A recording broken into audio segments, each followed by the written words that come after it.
The Square Ball Podcast. We are back with another episode of Propaganda. It'll be dancing around in your ears in your podcast app. A treat for the eyes on YouTube as well. Is that right? You look quizzical there, Michael. Do you promise? Yeah. Okay. Do something, break the mould for this read for Levi's solicitors who bring you this podcast. We thank them for their ongoing support. Breaking the mould isn't something you want to do when it comes to the law. Is that right? You want to stick rigidly to it and do things properly, just like Levi's solicitors will do if you were to give them a job. What kind of jobs can you give them? You can give them dispute resolutions. You can give them wills. You can give them probate. You can give them litigation. Do the other one? That one, did you? Conveyancing. There we go. Yeah. Dean, what would you do if you or your other half were taken injured or ill? Panic. Yeah. And then I'd get in touch with Levi's solicitors. Would they be able to access your bank accounts to pay your bills or give instructions to your doctors about your care? Not currently. But guess what? He's talking about lasting powers of attorney. Thank you, Michael. Very good. Look at that. I recognise that. What a team we are. He did it. Good. Well done. Can you get a discount? 10% discount on your legal fees, levisolicitors.co.uk/the-square-ball. Good. Yeah. Our team can take you through it all, including the court process, if you need it. Okay. When were you last in court? Never. They're still not caught up with you? Never, thankfully. My, thankfully, Wizz Air paid up before it got to the court. Right. On my small claim that I had against them, but yeah, they did the right thing. So Wizz Air, there's a throwback. Is that because they refused to refund a flight that got cancelled or something? They refused to pay the compensation on it. They refunded the flight, but they are legally obliged to pay the statutory compensation. They just didn't pay it. They just went, nah, you're all right. Right. But I went, excuse me, I'm not having that. So, do you know, I've got friends who can tell me about this stuff. It's been covered before on the podcast, but yeah. Oh, it's always worth telling the story in full. The absolute pigs. Let's move on. levisolicitors.co.uk/the-square-ball. If you need to remind someone, perhaps the dispute resolution. Yeah. Let's say. Yeah, great. All right, on with the show. Where do we go this week? Michael Normanton, as last week you were our pilot. What do you want to be this week? Oarsman. An oarsman? I was going to say Sherpa. Okay. That's fine too. I'm not carrying everything. I'll carry this show, don't I? Yeah. JSGC football. I think he's a Man City fan, but he's with his mate who's a Preston fan. He's got a drone and everything. I've mentioned this guy before. He was on the Preston game last season. Gets like really nice drone footage above Elland Road. I'm sure it's illegal to fly drones there. Yeah. He gets some nice footage anyway. Right. Just take his drone to football? Seems like it. Right. Bear in mind, you can't get in with like a bottle of pop. Yeah, take the cap off that. Yeah. Drone. I suppose the drone's expensive. The kind of trust you're not going to wang that at someone. Just put that in your pocket and hide it. Right. But anyway, this is them in the car discussing the atmosphere, which I think we agree was good. Finally, it's an early kickoff, and we have done a couple of early kickoffs. We did Burnley away. That was an early kickoff. Atmosphere was all right. Good atmosphere. In terms of the atmosphere at Sheffield Wednesday, that was an early kickoff. I went to Hillsborough earlier this season. That was very flat. Neither team, neither sets of fans really could be bothered with it. Whereas today, I don't know if it's because the sun shines out. Leeds are doing very well. I'm not sure, but there was a top atmosphere in there.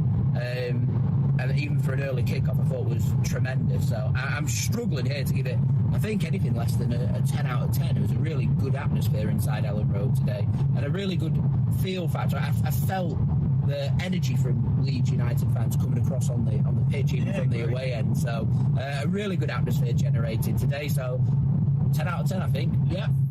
Are we basically just patting ourselves on the back in this episode? Correct. Great. Every time there's a clickbait article that says the list of the top 10 atmospheres in British football, I always click on it, and we're normally at number 1, but if we're not, we're at number 2, and whoever's at number 1, I'm always, fuck off, shut up, no. Get personally slighted by it. Yeah, and then rage quit the website, get out of it. Yeah. It was definitely the best of the season, though, wasn't it, I would say. Yeah. Obviously, the closing stages against Sunderland, pretty good too. In fact, they were more than pretty good. That was amazing. But this was best for consistency, I would say. And it was to the point that you actually came back here and I'd completely forgotten that it was an early kickoff. I mean, I'd lost my mind, admittedly. Did we sit in and go, it's only 3 o'clock? it's when I went to check what other scores were doing and none of them had started. I was like, it's not 3 o'clock. Why is it so early? Why am I so tired? Why am I so alive? When we got in, I said when we got into the studio, I said to Michael, I said, "Do you want a coffee?" And he went, "No." He went, "Oh, hold on a minute, it's 3 o'clock, yeah." Yes, please. Do you know what else is exciting? That it could be if things go well, if we get fair wins, it could just be the precursor to the really, really good atmosphere in the next 2 potentially. Please, can we just have a nice time? Do you know that's all I want? More than anything else, more than getting back to the Premier League, more than anything, just to have a nice time with all you boys and all my people in Elland Road. Yeah. It's just, I just want to be part of that shared experience for, like I say, for the last 15 minutes was, yeah, it makes me just grin thinking about it. Have you found yourself just sort of smiling to yourself over the last few days thinking, I had a really nice time at the weekend? Yeah, it was good, wasn't it? Yeah. That's what it's all about. Yeah. Let's move on to Matt Footy HD. We've got plenty of Sheffield United, more Sheffield United than anything else, truth be told, because of... Oh, God, please don't let this come back and bite us. Because of the problems. Do you know what? Some of it's just makes me feel a bit sad, actually, because, you sort of see yourself in it and you go, yeah... Tough times for those guys. But Matt Footy HD is a Preston fan. So this is just a little preamble recorded in his house. In the way both teams have been playing, especially in their last 3 games, I'd say that the fairest result in this one would be a 1-1 or 2-2 draw. I know that Leeds won 1-0 away to Middlesbrough, which was a huge win for them in terms of confidence. And they've probably got more confidence in this game than Preston. And they've got the home advantage, which, to be fair, at home, they're probably one of the best. They're hoping to win the league, get to the Premier League. They've literally been up and down from Championship to Premier League for God knows how long. So it's going to be a hard game to win. Oh, we haven't? Well, we haven't done it once. Don't know what he's talking about, the lad. Yeah. We've nearly been up last year. Yeah. Yeah. And we've nearly been up a few times, but it was only actually happened once. We are not a yo-yo club, are we? No. Yet. No, we've been really anchored outside of the Premier League for a long time, haven't we, until Bielsa took us up? Yeah, I realise in my lifetime we've been out of it more than we've been in it. That is not a... It's been fun, hasn't it? It is not a yo-yo club. Mr. Matt Footy HD. Seen his little brother, Matt Footy SD? That's right, yep. Let Scrappy do. And 4K, the big lad. Big lad. You've got... so that... I mean, that was a fairly normal voice, wasn't it, you would say? It falls within a bell curve of a normal human voice. So as much as anything, I don't feel inclined to report him to the authorities yet. As much as anything, that was in there to get a benchmark of how he sounds. Yeah. Because there's a bit more arriving at the ground type stuff, and then the game starts and we hear his singing voice, and it is quite something.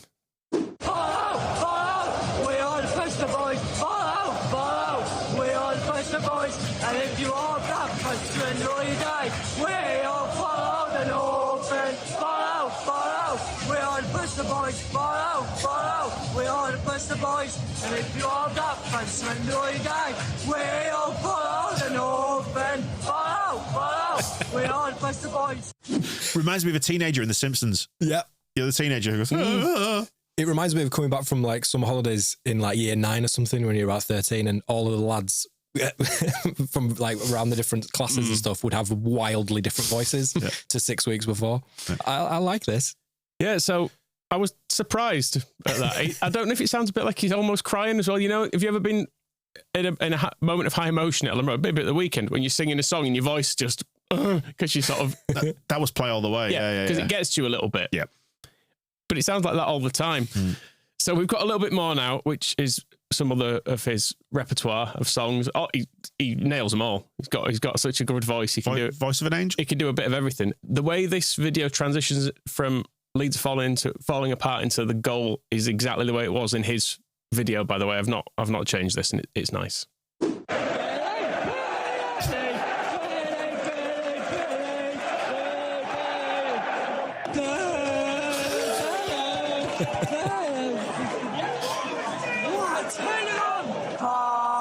Again, Leeds are falling apart again. Leeds are falling apart again. It's going to be that sort of game. We have to fight back again now. It transitioned into having a normal voice again. Yeah. Oh, we're going to have to fight back again now. Just said normally. I do relate to it as well, because I get a little bit like that sometimes. You know, when you're really singing at the top of your voice in the ground and you just don't have any range left, and it starts to go a little bit like that. But I'm not recording myself. I've never heard anything like that in a football stadium, I don't think. Well, is he having us on? It's remarkable. I don't. If you've read anything as no, not as consistent. Like a couple of times you might be at the top end and it breaks a little bit, but not all the way through like that. That's shambolic. Yeah. I wouldn't generally suggest someone needs singing lessons for just going to football. Blades of fall. He didn't have much to say really. It was just I just was listening. I said voice of an angel. That angel is Beelzebub. Indeed. Yeah. The voice of an angle. Yeah. This is just his take on, after Darlow did the mad thing where he ran out, punched it. This is their free kick, but just says something here as well. Please, Preston. We actually deserve a point. Corner, come on! May I refer the jury to the evidence here? They did not deserve a point. No, in any way, shape or form. They didn't deserve a single goal. Never mind a point. I mean, I know people don't like XG sometimes, but it was nearly 4 to like nothing. Yeah. My eyes told me we should have scored loads there. Yeah. Pirro alone should have had a hat-trick. I wonder what he would have given as evidence if you'd have stopped him at that exact, if you were there at that exact moment and said, "Whoa, hold on a minute. What do you mean? Why?" I wonder what he'd have said, because they just had a little bit of possession at that point. Yeah, a little, but they didn't have any chances, did they? Nah, they were shit. I think there was the one Darlow save, wasn't there, from the edge of the box that was fairly good save. Yeah. But again, you would expect him to make it. I was watching Villa against PSG yesterday and watching keepers make saves. It's made me realise how much Meslier has broken my brain, that I just don't expect keepers to make saves. Yeah. You're like, oh yeah, that's quite good. Quite good, these lads. Like stopping some of them occasionally. But yeah, Darlow overall I thought was good. Speaking of voices, I want to say thanks to Dean, by the way. Why's that? You asked me to do the voiceover for your film. I did. And He'd have asked me to do it, but I'm already starring in it. Well, no, he said, I want somebody to lift this production, having cast Normanton as the deeply racist pub landlord. Yeah. A role he barely had to rehearse for, because obviously, if the shoe fits and all that. Again, though, just for clarity, it's not a racist pub landlord. It's just a pub landlord. But that's what Michael brings to the role. That's what you're taking from Michael bringing to the role. No. I don't think. I mean, we could quiz Michael by his subtext, but I don't think there's depth to the character, but it ain't that depth. Because when he asked me to do the voiceover, I said, "In a world where a racist pub landlord I feel now meets a school teacher." Now this film's about to come out, I feel like I may have oversold my role in it. I think I'm probably on screen for about 3 seconds. Right. But still, it's a very memorable 3 seconds. What 3 seconds? Yeah, story of your life, eh? And it's coming out on Friday. Oh, is it? This coming Friday, yeah. That is quick. It is, yeah. Well, I mean, I feel like almost because I only did the voiceover like last week or whatever. Yeah, well, yours was the final little cherry on top. We were like, they've been trying to get someone better for absolutely ages. I was fucking gilding that lily. That's all it was. Yeah. Okay. Just gilding the lily with these magical dulcet tones to lift your fucking shoddy. It'll be out on YouTube on this coming Good Friday. What's it called? What's it called? It's called Sober. If you go to sobermovie.co.uk. Look at that. It's got a website and everything. Yeah. Plugging it. I'm all over it. Well, he started it. Fair enough. So I just wanted to mention that basically, finally, it's able to be released because, polished it up after you brought it down. Okay. Can you recreate your 3 second line? No, you can watch it. Why would you do it? Yeah, you got to wait until. Yeah, but the trailer has a teaser in it. I know because I did it. Obviously, I voiced it. Yeah, sure. I'm not in that space anymore. Right. He's come out of character. Exactly. You haven't? Say I have. It was a completely different character. You're not a pub landlord anymore. It was a completely different backstory. You're not a pub landlord anymore. No, I'm an aspiring pub landlord, though, to be honest. But you are a committed racist. No, don't tell people that. It's not true. People will believe it. Right. But it's saying Leeds, and there's lots of stuff about Leeds in it, in the film. Anyway, yeah. Good. Show. All right. Should we go to Cardiff? In a world where a Cardiff boy swears a lot. He does swear. Yeah. Is he back? He's back. He's not got match footage because the EFL are miserable bastards who don't like people enjoying the sport they put on. They hate fun. And I think that started under Sean Harvey, didn't it? The policy of killing fun.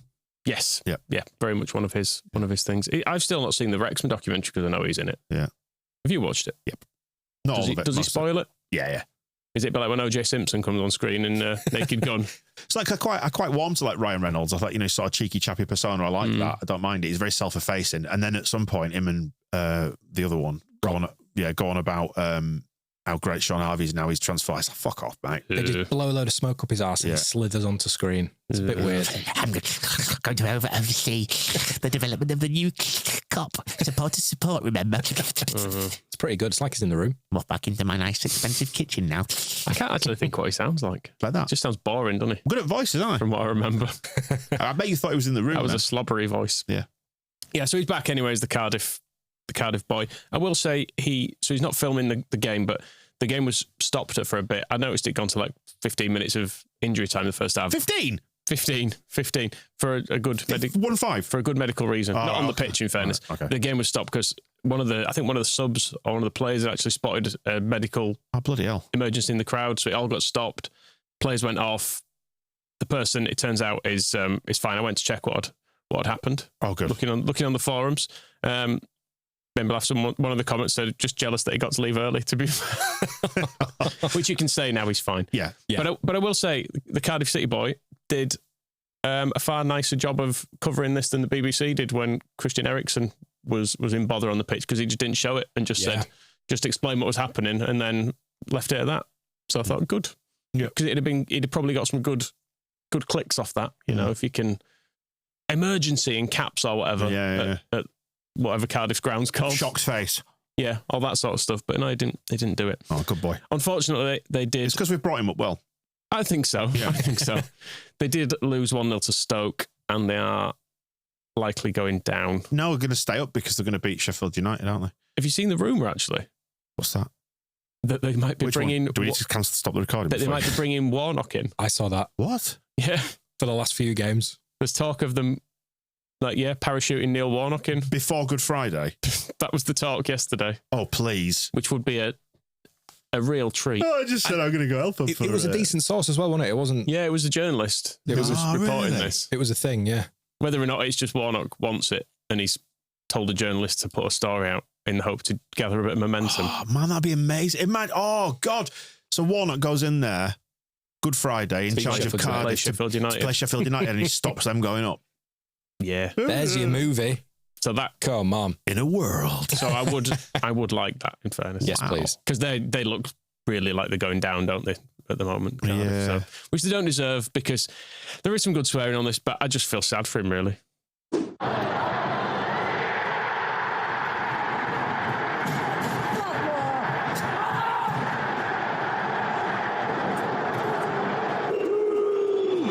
This is what you fucking done. Fuck off, you useless fucking pricks! Fuck off! Fucking twats!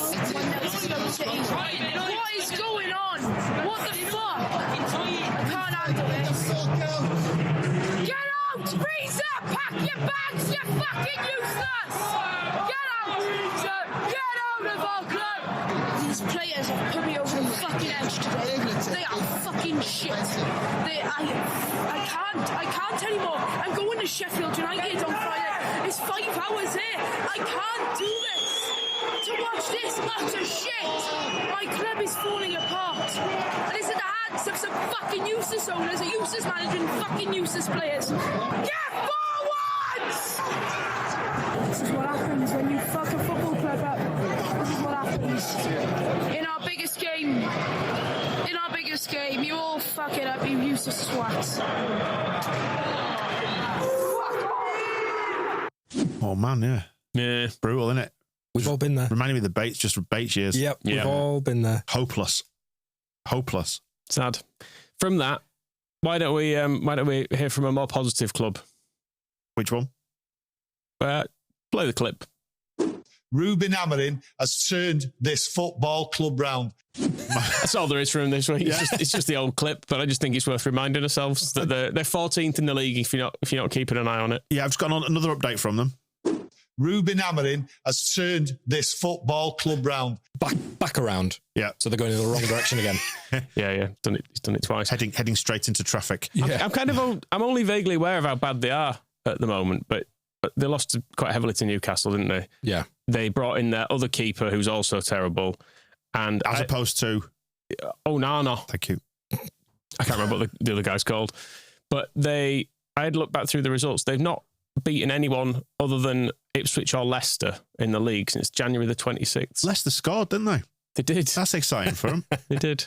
Very good. But yeah, that ain't great, is it? Because it barely counts beating Ipswich and Leicester, does it? No. Because everyone else. And as well, I watched a bit of the Newcastle game. They had a child playing left wing back after they'd spent 30 odd million quid on a left wing back in the January transfer window. It just screams of a manager panicking. I mean, he has turned this football club around, but he's panicking. India. Yeah, that's the guy. Yeah, he got 4.8. Yeah, he's also rubbish. Yeah, he chipped a ball directly to Joe Linton, who nodded it down to my man, who just stuck it in the net for the fourth. They're on the verge of put Tom Heaton in. I think. Right. Mazraoui got 3.8. Say it properly, please. Mazraoui. It's Sorry, Mazraoui. Yeah. So that's how they're getting on. Yeah, this shit. Right, let's get on to Sheffield United stuff now. It's nice though, isn't it? Oh, it's great. Oh, it's nice. Yeah. They're not even worth worrying too much about now, are they? Because there was a phase after Ferguson where they sort of were quite bad, but they'd still finish in the top 4 now and then. They'd occasionally win a trophy and stuff. They're nowhere near it now. It's great. Good to see. So yeah, the Blades Ramble anyway. So this is him from a couple of weeks ago, Jimmy, after we had the Swansea game and all the sadness that went with that. This was his opinion then. Look, there's a long way to go.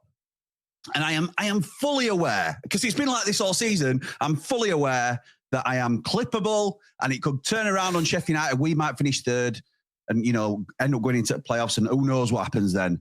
But I am truly of the belief, not in an arrogant way, but because of the rivalry between the 3 clubs at the moment, you have got to enjoy it while you're on top, because you don't know how long you're going to be on top for. So everything I am basking in tonight, I will be, it could well come back and bite me, and I'm prepared to take that. So, and I will. If Leeds and Burnley finish above us, I will eat humble pie. But because of that, you've got to let me have our moment as well.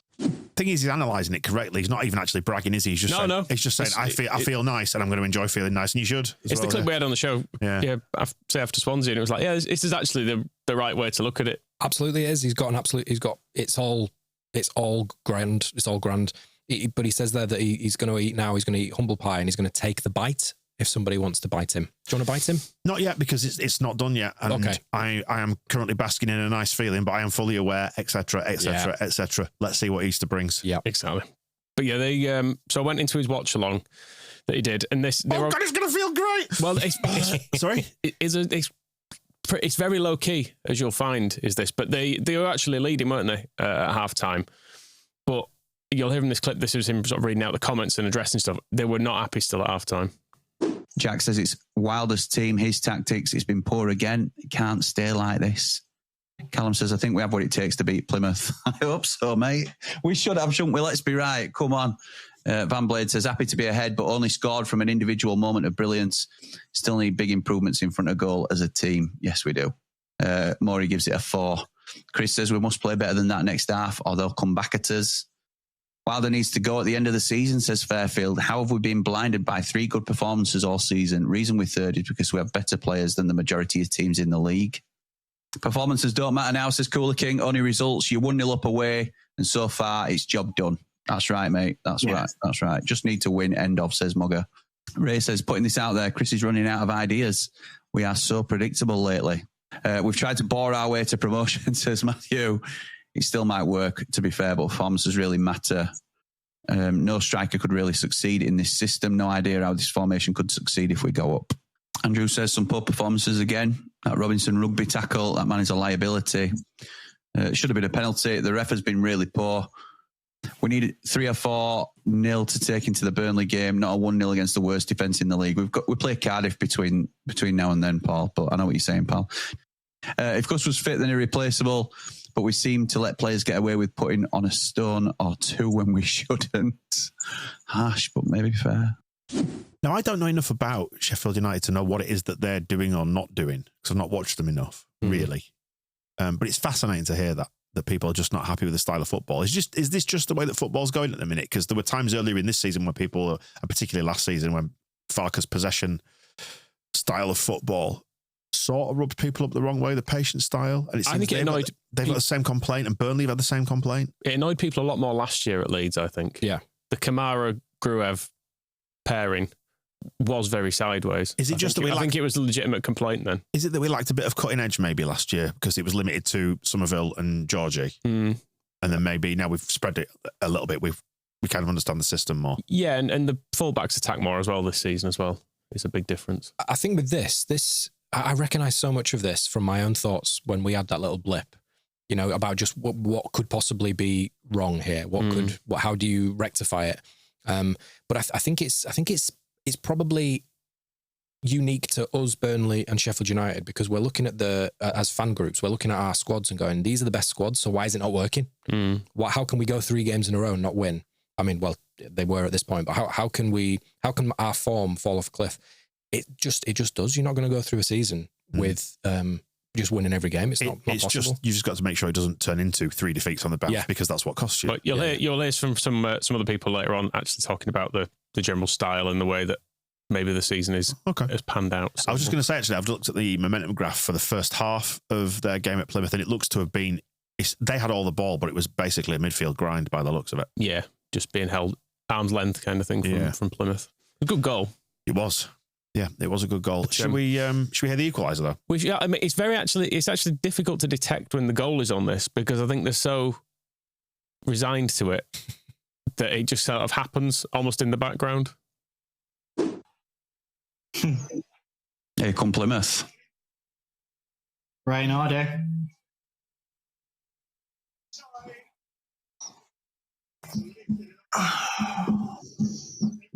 We've gone from having control of the game now to all over the place.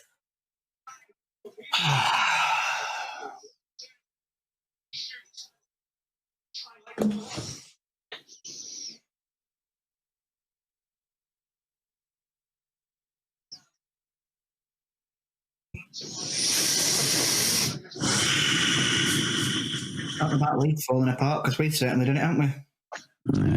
Yeah. Was that it? That's it. That was all the reaction to it, really. Just a deep sigh. That's more. I relate much more to that than you ranting and raving people. When Leeds concede, I'm more of that mindset of like, oh, it's this again. I'm like the Roy Hodgson gif, you know, when he was England manager and he's kind of excited about it and then his head just goes, go, no, gone. That's more me. Should we be a 2-1? Yeah, let's. Here come Plymouth again. What a lovely ball in. 2-1 Plymouth. Bottle jobs. Absolute bottle jobs. I give up. Playoffs it is, I'm afraid. And that's not an overreaction either. It was a must-win game today. Must-win game. And they've absolutely thrown it away from being in control of the game. We're in space there. 10 minutes. Oh, man. I know this is to our advantage, but it's a bit of a gut punch, isn't it? It's kind of sad. Yeah, I felt like this because it was us not long ago, and I kind of recognise it when you just sat there watching the ball hit the net against Swansea, and you go, "Oh, they've scored, have they?" That's it. The dream's died. Right. Yeah, and it has been us so many times over the years as well.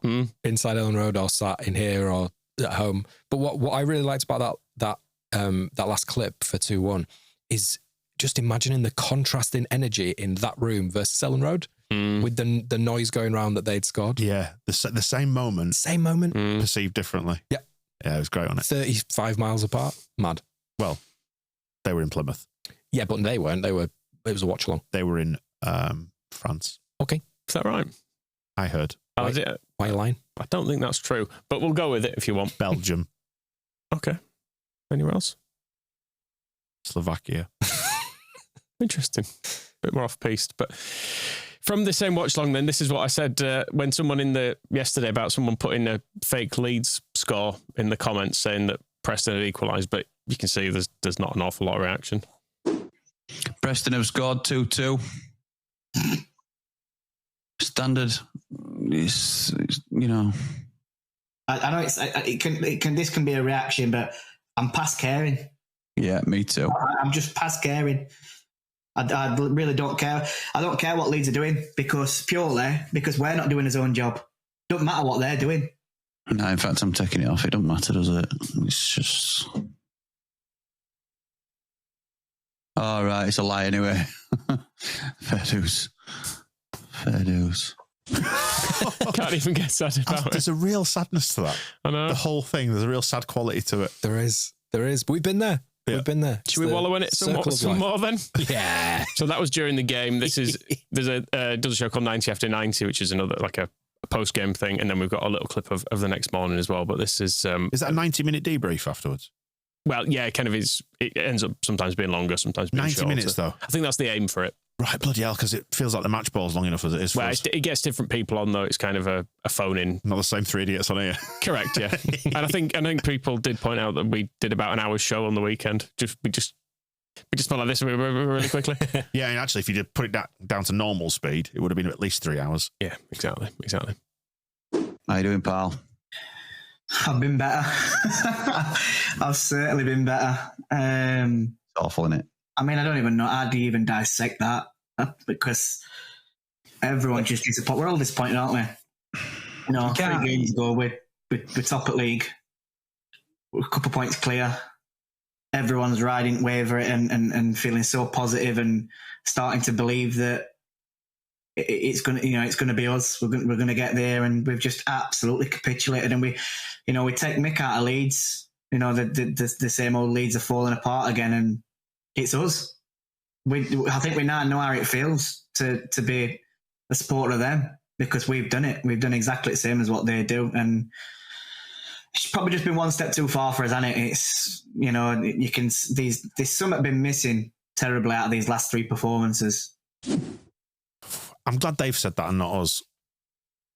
Which bit? The sort of they're calling them as finished. There's been something missing. I know under these circumstances, you always see the worst. You pick out the bad bits. Oh, there's plenty more to come of that. Oh, good. Don't you worry. So this is another caller who's trying to make the argument that they might still do it, but you can tell his heart is not in it whatsoever. Well, I mean, right. So we beat. It's a big ask. It's such a big ask. Beat Burnley. It's not out of the question. We could still do autos. Dave, I love you. You know I love you, mate. But we're also good enough mates for me to tell you when you're talking absolute nonsense.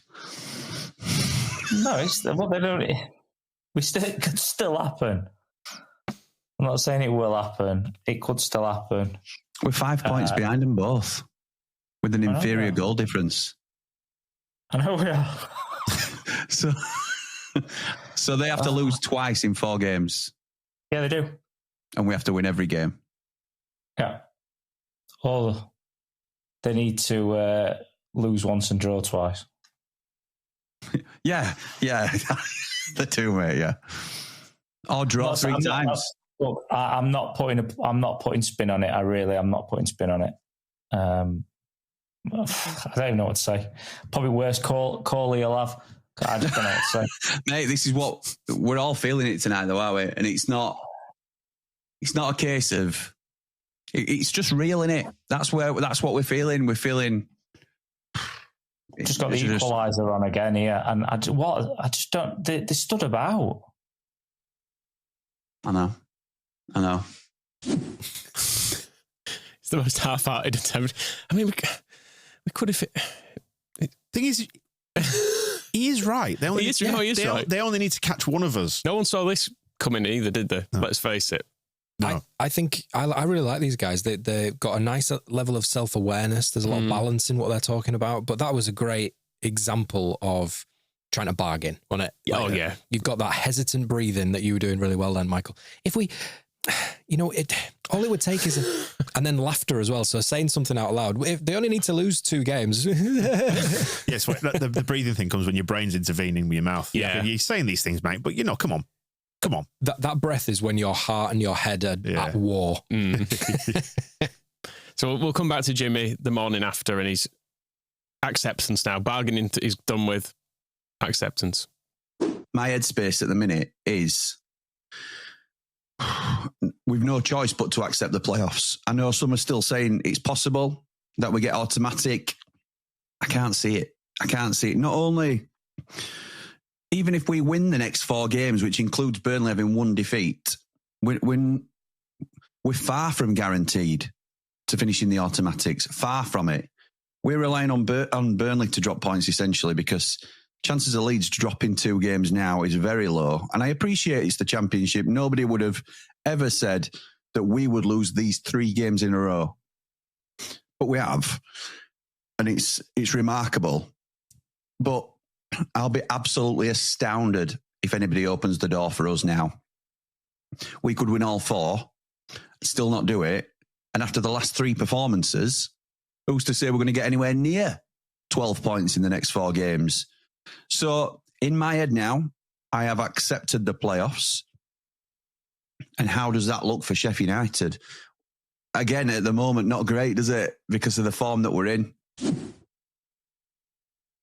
Is that enough for us to say, look, he's got more confidence in us than I do. I feel quite happy at the minute, but I'm trying to stay on an even keel and not get ahead of ourselves. Of course, I've dreamed and projected about what this could be like this next week. Of course we have, because everybody does. You should tell him, close. You should tell him the Championship's still going to Championship. You'll have noticed that since we went 5 points clear, I haven't said it because, because the same logic can still apply, but I'm not saying it. What I will say is this: in the event that Watford turn over Burnley on Good Friday, suddenly that gives them a sniff. If they beat Cardiff, they're back within 2 points. They know then they've beaten Burnley. It becomes then in their own hands again. It's a shootout again, so it can turn around very, very quickly. But I also understand why they have absolutely zero confidence in that happening. And Burnley have not lost in forever, have they? They're due one, Michael. I suppose they are. Absolutely they are. What would be lovely is if we were to win on Friday. And if that you put the scenario forward, didn't you, Dean? Actually, the other day, and you all were like, "No, fuck off." Yeah, but we hadn't thought about the order of the games. But when you actually laid it out, and it remains in our hands. So if we were to be able to open up a gap on Burnley as well, then those two can scrap it out for second. That'd be nice, wouldn't it? That'd be lovely. Girls, eh? And can I just say as well, Blades Ramble, I really like this guy. He really gives a nice, balanced but heartfelt view of the fan experience.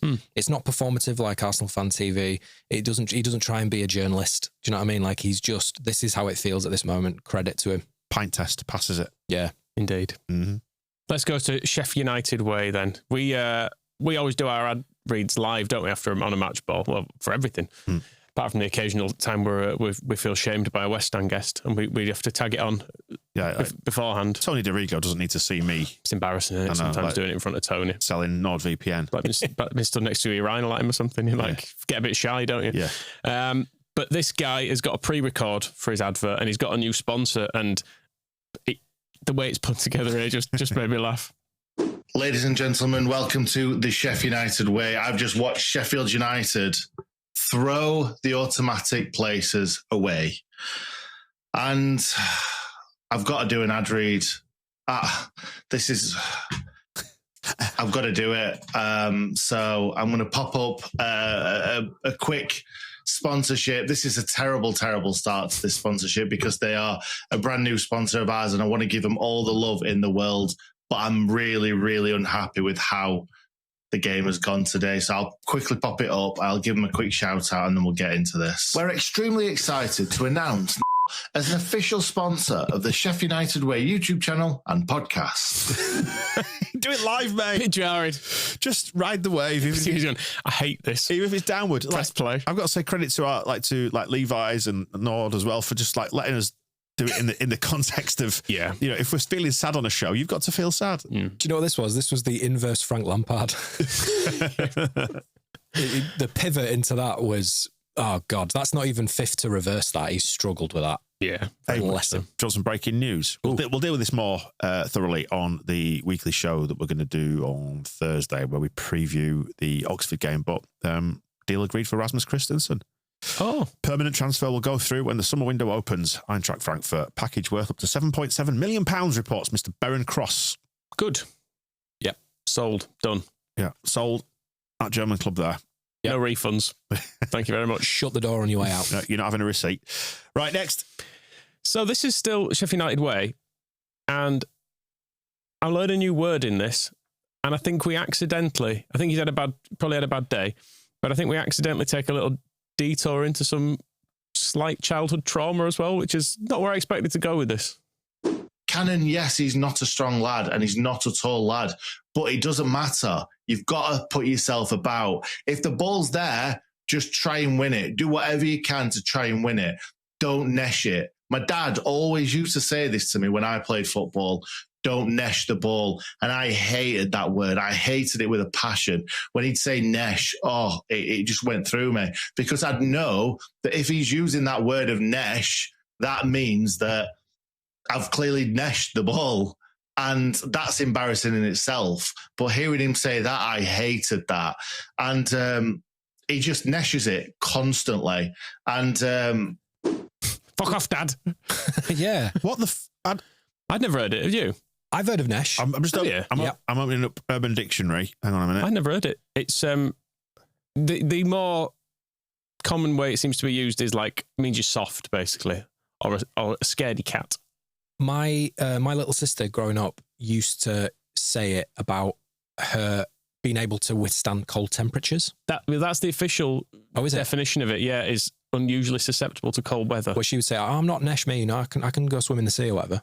Oh right. Oh yeah, it seems to be related to sort of Cheshire as well as Sheffield environment. So maybe it's a Peak District-y kind of thing. That it's got a geographical spread there. Yeah. New word, though. Every day's a school day. And I wish his dad had been nicer to him, too. Yeah. It's not his fault. I'm sure he wasn't neshing it. No, he'll have been trying his best. Trying his bloody best, the lad. Not his fault, is it? Maybe he just won't cut out for it. Some of the bigger lads maybe were picking on him. Yeah. Leave him alone. Maybe he got a hurty tummy. Sheffield United way his dad. Yep. Every day's a school day, eh? There you go. Right, let's hear from not the top 20. They've always basically said we were the best team, haven't they, in this league? And some of it has been based on underlying stats and stuff, and they're just addressing spreadsheet losers. Some oh, I know. Imagine that. Imagine having spreadsheets. Some of it's database though. So, and then they're relating that here to Sheffield United and some things Chris Wilder may have said.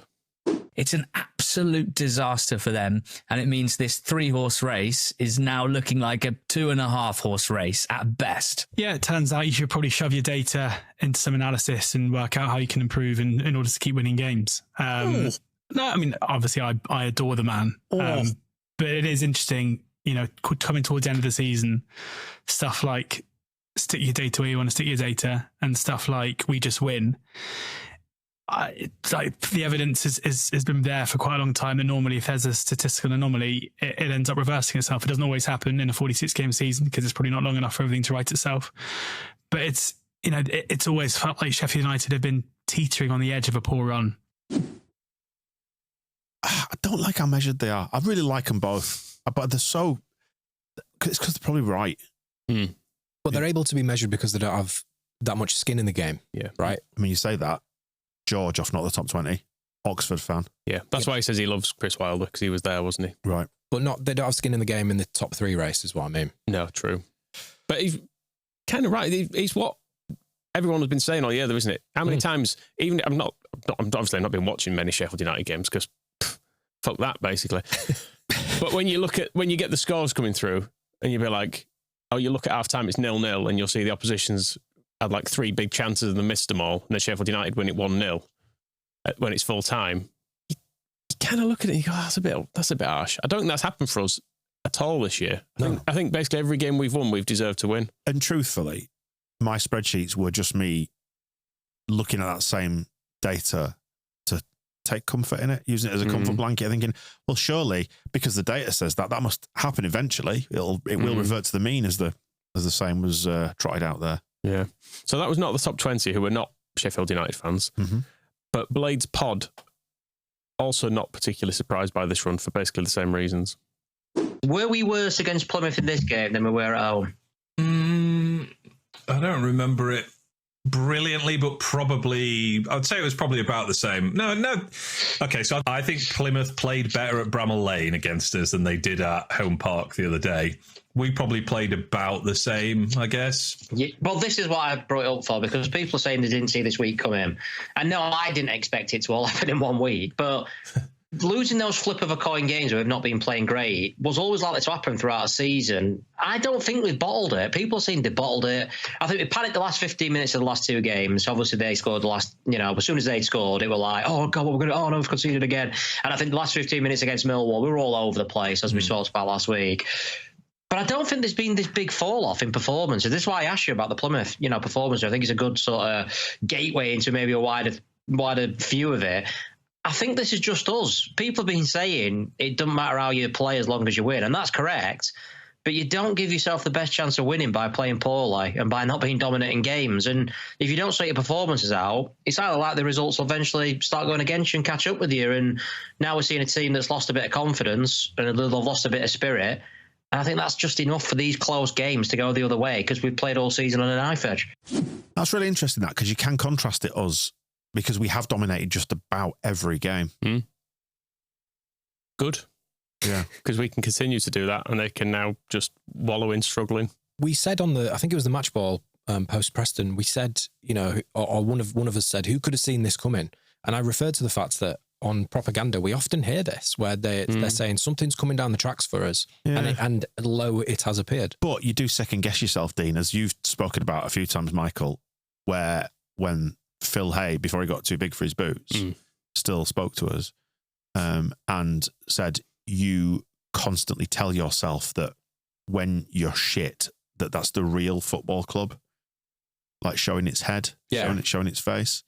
So the good bits were a mirage, were an accident, and the bad bits what it's really like. And I suppose it's that, isn't it? But manifest. But I guess what I'm trying to say is what they're saying is that they saw this coming because their mean across the season hasn't been like ours, where performance-wise you go, I think we will probably win more games than we'll lose and draw here because we're playing so well, we've got good players. These guys are saying this was coming. There was always, I think he just said there about a knife edge. We were always going to land the wrong side of that knife edge at some point, and it just happens that it's three in a week. Your manager's having a hissy fit, calls all the fans twats or whatever he did. It's not good optics. Yeah, and you look at our drop points in more recently. Should have beaten Swansea. Should have beaten Portsmouth. We didn't play well there, don't get me wrong, but we had enough chances and should have had a penalty in that game. So there are excuses as to why we've not won. Performances, even when they've not been great, have still been enough to get us points, I would say. Yeah. Where Sheffield United have been lucky all season. Exactly, yeah. So the next clip is final one now from them, is just some criticisms of their tactics in general and like not really knowing what he's doing. We got to January. We spent 10 million on a striker. We spent, I would have thought, good loan fees on other players. But by hook or by crook, we got ourselves into this brilliant position. And well done, the players deserve huge credit for that. But I think you can be delighted with the points tally and the fact we've surpassed most people's expectations and still be frustrated that, in my opinion, we haven't improved since August. And I don't really know why that is, because, all right, people say you've lost Suter and you've lost Arblaster. Absolutely, totally see that. But we are a stronger squad now overall than we've had all season. And you can applaud the lack of the amount of wins, but still be critical of the lack of development that we've shown.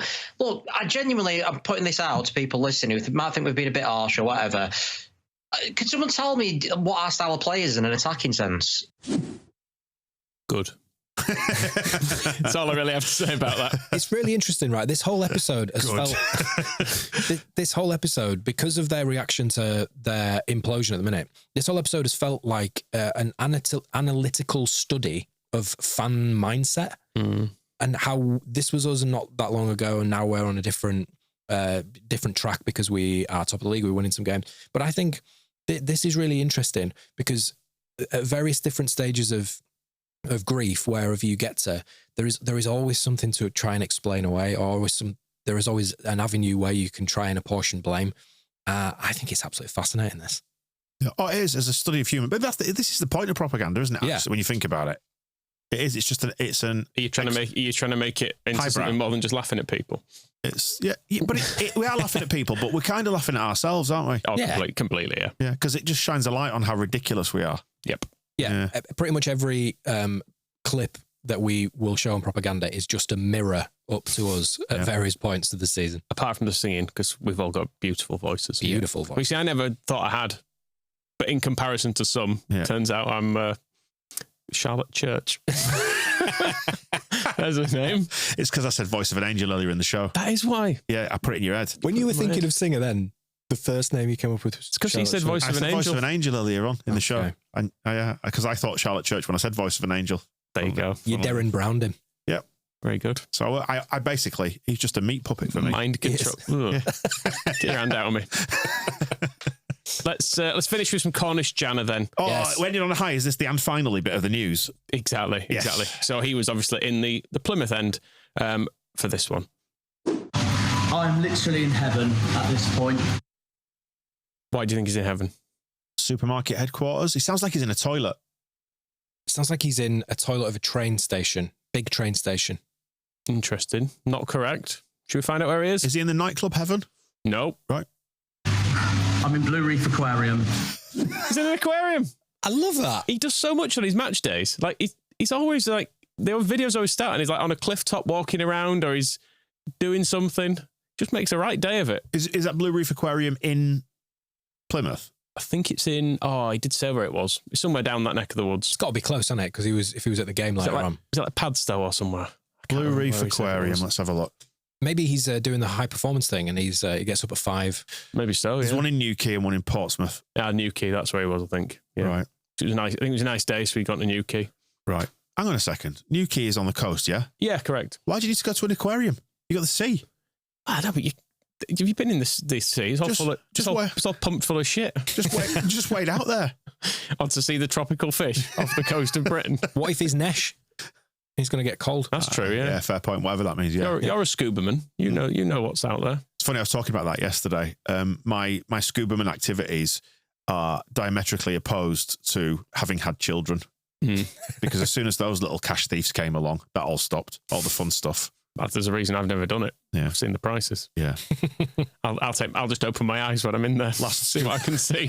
last scuba adventure. It stings.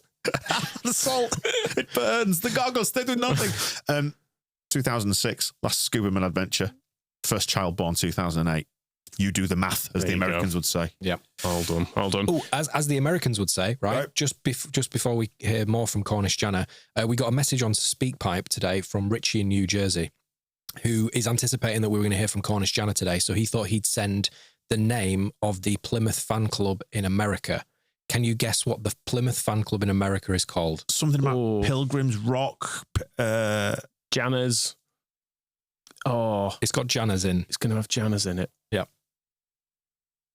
I'll tell you it, shall I? Go on. The Star Spangled Janas. That's brilliant. That's a great name. Isn't that good? I was thinking Stars and Stripes, but I didn't get there. I should have done. The Star Spangled Janas. Brilliant. That is excellent. Right. LU Americas, you've got work to do. Boring, that. I just put the word whites after something. Terrible. Yeah. With more puns. That's what we need. But this is Harrison Burrows, Sheffield United, doing that thing. It's late in the game. He's trying to. Sheffield United still one up at this point. You know that thing where a player will pretend they think it's their throw to waste a bit of time. Yeah. They'll like pick it up even though it's clearly not. Me? Oh, it's not. Yeah. Oh, is it? I thought it was ours. Sorry, I'll just throw it over it. Yeah, exactly. Yeah. Bang it away. This is him doing that. The bleeps here are all Cornish Jana's bleeps, none of them mine, so I don't actually know what he's saying. But he's pretty cross about it. God, Burrows, you give us the ball, you tight. Give us the ball, you left back bozo. Yeah, get booked, you Send him off. Send the off.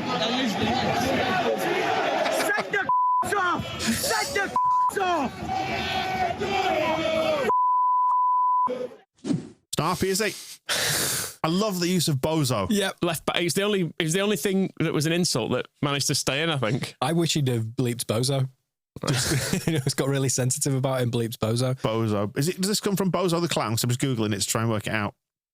Oh, I was just checked. I didn't know if there was any previous beef with Harrison Burrows, but he looks like he's only ever played for Peterborough. I didn't know if there might be like an Exeter, some South Coast beef in there, but no. I'll tell you what, seems not. There's some strong words in there.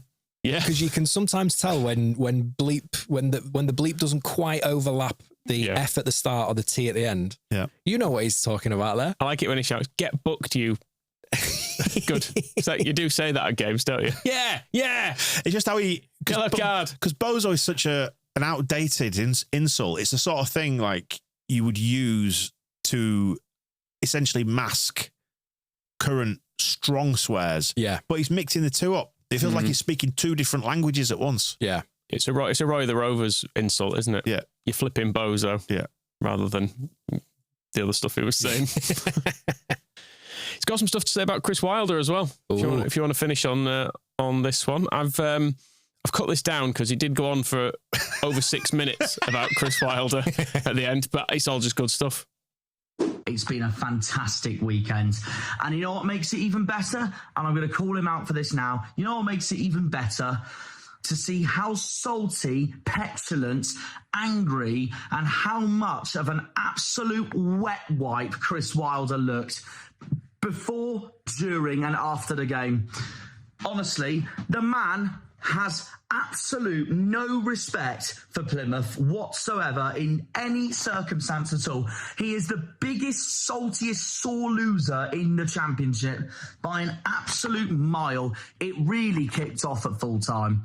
It really kicked off. I mean, what do you expect? What do you expect, Blades fans? We're bottom of the league. We're bottom of the league, trying everything we can to stay up. And of course, JB and Bundu are going to over-celebrate a massive win. We're going to put limbs in that, and your pathetic prat of a manager starts picking on a fight with them because he can't handle accepting losing to Plymouth Argyle, because he's that much of a prat, Chris Wilder is. Honestly, the biggest turnip of a weapon in the Championship. I have no respect for him whatsoever throughout this weekend. Before the match, he basically summed us as a nothing club, absolute dingleberry in every single way, he said in his press conference. He then went off to be an arrogant sod by going, oh no, well, they're bottom of the league, they deserve to be where they are, we should easily do this. The way he spoke about us was him acting like Sheffield United were going to absolutely wallop, batter and walk this game. And they did none of that. They did absolutely none of that. Honestly, it's pure karma. It's pure karma on the Muppet. It is pure karma on the imbecile in every single way possible. And then we just go on and humble him. Ryan Hardy and Mohamed Tijani will live free in Chris Wilder's salty head. Absolute pig. He's an absolute pig, Wilder is. Good. Do you know what else he is? He's a fop doodle. Oh, okay. And a saddle goose. And a stamp crab. Okay. Yep. Well, can we just have a little roll call? Because I wrote all of these down. So these are the names that Cornish Janner, who I absolutely adore, called Chris Wilder. So bozo, wet wipe, pathetic prat, turnip of a weapon, dingleberry, arrogant sod, muppet, imbecile, salty head, absolute pig. Good. A great big ragabrash. Yeah. Yeah. Turnip of a weapon is an interesting phrase. He's a mumble crust, isn't he? Oh, he certainly is. And looks that way. Just make sure I don't do a racism and get a good one. Be careful. He's just very nesh, I would say. He's neshed it. Oh, he's neshed it. Constantly. Hang on, just finding one more. Do you think Chris Wilder's actually hard? No. No. But I wouldn't say that to his face. Yeah. He's not that big, is he? And he's quite old. He might be scrappy. Yeah. Strikes me as a bit of a Cumberworld. Oh, okay. Yeah. Someone who is so useless, they just serve, just have to take up space. Sounds like a sausage-based theme park. Cumberworld. Yeah, terrific. What's your favourite sausage-based theme park? It probably is Cumberworld, yeah. Or Tritzoland. Yeah. Pretty good one. Can't think of any others. Rollover Studios. Yeah. They're the hot dogs, aren't they? Yeah, hot dogs. Yeah. Nice. Just thinking of sausages now, aren't you? Good sausages. Yeah. Obviously not what goes into them, but tasty. I'm hungry now. Should we go get a sausage? Yeah, I want a turnip. Come on then, you pair of wiffle waffles. Let's do it. See you in a bit. The Square Ball Podcast.